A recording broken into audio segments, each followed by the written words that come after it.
अगर हम आपसे कहें कि हमारी पृथ्वी सूर्य के चारों ओर चक्कर लगाती है, हमारी पृथ्वी गोल है और ये भी आपको बताया कि हमारी पृथ्वी का एक उपग्रह चंद्रमा है जो पृथ्वी की परिक्रमा करता है, तो आप क्या कहेंगे? आप कहेंगे कि इसमें कौन सी नई बात है, ये तो हम सभी जानते हैं। लेकिन फ्रेंड्स, आज से करीब 400 साल पहले एक जगह ऐसी भी थी जहाँ पर अगर आप ये शब्द बोलते या फिर ऐसी कोई भी थ्योरी लोगों के सामने पेश करते तो वहाँ पर आपको कड़ी से कड़ी सज़ा, यहाँ तक कि मौत की सज़ा भी हो सकती थी। हम बात कर रहे हैं हमारे इतिहास के महान वैज्ञानिक गैलीलियो गैलीली के टाइम की, जो कि एक बहुत बड़े वैज्ञानिक थे।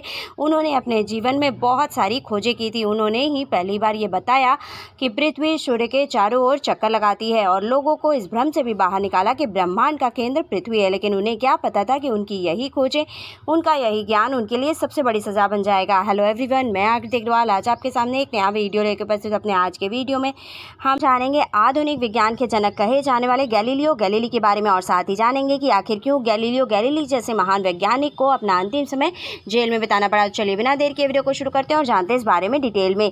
गैलीलियो गैलीली एक महान एस्ट्रोनॉमर थे जिनकी खोज से हमें अंतरिक्ष के साथ ही गति और गुरुत्वाकर्षण बल के नए सिद्धांतों के बारे में बहुत कुछ पता चलता है।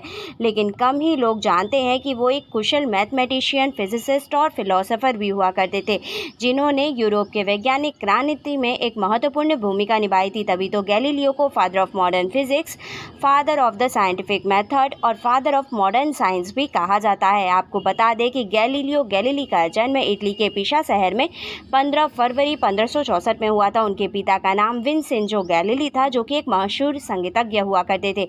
उनकी मां का नाम जूलिया था। 7 भाई बहनों में गैलीलियो सबसे बड़े थे। उन्होंने अपनी प्रारंभिक शिक्षा फ्लोरेंस शहर से पूरी की थी। 1581 में उन्होंने मेडिकल साइंस में प्रवेश लेकर अपनी पढ़ाई जारी रखी, लेकिन उनकी रुचि मेडिकल साइंस में नहीं बल्कि वैज्ञानिक आविष्कारों में हुआ करती थी। 1591 में गैलीलियो के पिता का देहांत हो गया, जिसकी वजह से उनकी आर्थिक स्थिति खराब हो गई। बड़े होने के नाते माँ और भाई बहनों की जिम्मेदारी गैलीलियो पर आ गई। आर्थिक तंगी में गैलीलियो का अपनी बहनों की शादी के लिए दहेज इकट्ठा कर पाना बहुत मुश्किल था।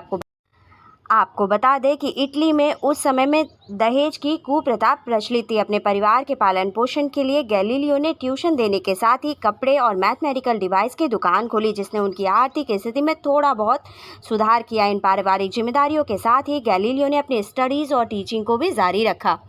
आपको बता दें कि गैलीलियो गैलीली पीसा के मीनार से किए गए एक परीक्षण के लिए जाने जाते हैं। गैलीलियो अपनी एक खोज में एरिस्टोटल, जो कि एक प्राचीन ग्रीक फिलोसोफर और साइंटिस्ट हुआ करते थे, उनके इस सिद्धांत को गलत बताते हैं, जिसमें उन्होंने बताया था कि अगर ऊपर से पृथ्वी पर कम भार वाले और ज़्यादा भार वाले वस्तुओं को एक साथ गिराया जाए तो ज़्यादा भार वाली वस्तु जल्दी गिरेगी। गैलीलियो ने इसका परीक्षण पीसा की मीनार पर किया। मीनार पर चढ़कर उन्होंने ज़्यादा और कम भार वाले 2 गोलों को एक साथ नीचे गिराया। आपको बता दें कि इस ऐतिहासिक प्रयोग को देखने के लिए आम जनता के साथ ही कई धार्मिक नेता, अवैज्ञानिक, अध्यापक और बुद्धिजीवी भी आए थे। लोगों ने देखा कि दोनों गोले अलग अलग भार के होने के बावजूद भी एक साथ नीचे गिरे। इस तरह से उन्होंने एक नए सिद्धांत की खोज की। एरिस्टोटल के सिद्धांत को गलत साबित करने पर लोगों ने उनकी तारीफ करने के बजाय उनकी आलोचना करना शुरू कर दिया। लोगों ने उन्हें घमंडी और बुजुर्गों की निंदा करने वाला एक बेकार आदमी भी बताया। इसके बावजूद भी गैलीलियो ने अपने आविष्कार और खोजों को जारी रखा। भले ही गैलीलियो से पहले हेंसली प्रेसे ने दूरबीन का आविष्कार कर लिया था, लेकिन वो कुछ ही दूरी तक देखने के काम आती थी। इसके बाद गैलीलियो ने 4 अप्रैल 1597 में एक ऐसी दूरबीन बनाई जो 32 गुना ज़्यादा दूर तक देख सकती थी। उन्होंने 1609 में अपनी दुकान में इसको बेचना भी शुरू कर दिया, जो बहुत ही जल्दी बिक जाती थी, क्योंकि उस समय जो दूरबीन बिक रही थी उसकी देखने की क्षमता ज़्यादा दूर तक नहीं थी। आपको बता दें कि गैलीलियो ने अपने दूरबीन से अंतरिक्ष में आकाश के गंगा के तारों का झुंड देखा। गैलीलियो ही सबसे पहले इंसान थे जिन्होंने चांद में गड्ढे देखे थे। इतना ही नहीं, बृहस्पति ग्रह यानी जुपिटर को दूरबीन की सहायता से सबसे पहले इन्होंने ही देखा था। 7 जनवरी 1610 में गैलीलियो ने बृहस्पति के 4 चंद्रमाओं की खोज की थी। गैलीलियन चंद्रमा कहा जाता है। गैलीलियो ने ही ये बताया कि ये चारों चंद्रमा बृहस्पति के चक्कर लगाते हैं। शनि ग्रह के चारों ओर रिंग्स की खोज भी गैलीलियो ने की थी। भले ही 1611 में दूरबीन के आविष्कार के लिए गैलीलियो को सम्मानित किया गया, लेकिन कई लोग उनकी दूरबीन संबंधी आविष्कारों की आलोचना भी करते हैं। आपको बता दें कि 1632 में गैलीलियो ने अपनी एक रिसर्च में बाइबिल में लिखी इस बात को गलत बताया कि सूर्य घूमता है और पृथ्वी स्थिर है। इसके लिए उनके ऊपर कई कट्टरपंथियों ने धर्म विरोधी आरोप लगाए, लेकिन गैलीलियो ने अपने सिद्धांत को साबित कर दिखाया कि पृथ्वी स्थिर नहीं बल्कि वो सूर्य के चारों ओर घूमती है। ये बहुत बड़ी खोज थी जिसमें एस्ट्रोनॉमी को एक नई दिशा दी। लोगों का मानना था कि गैलीलियो का ये सिद्धांत धार्मिक मान्यताओं के खिलाफ है।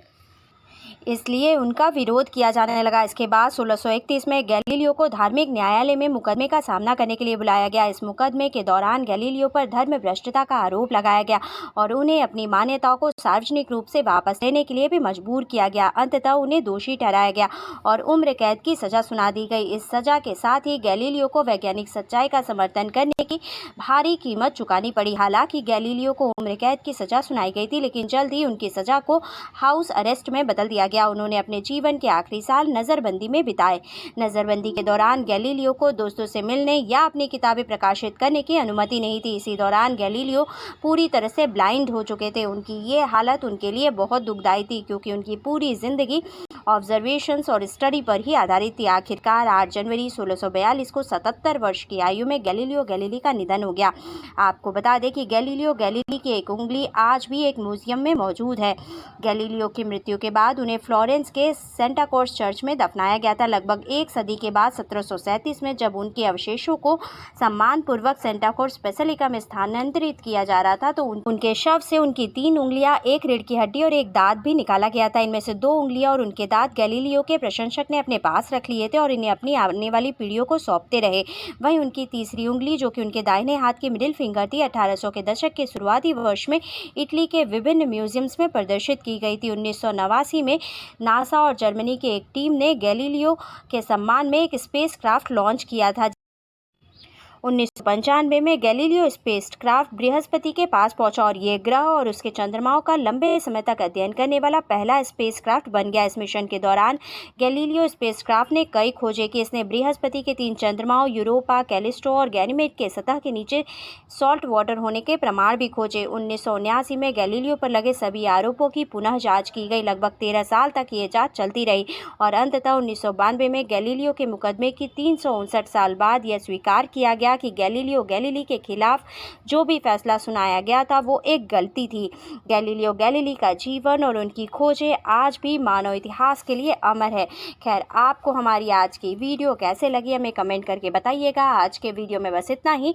For more such interesting video, like and subscribe my channel. Thank you.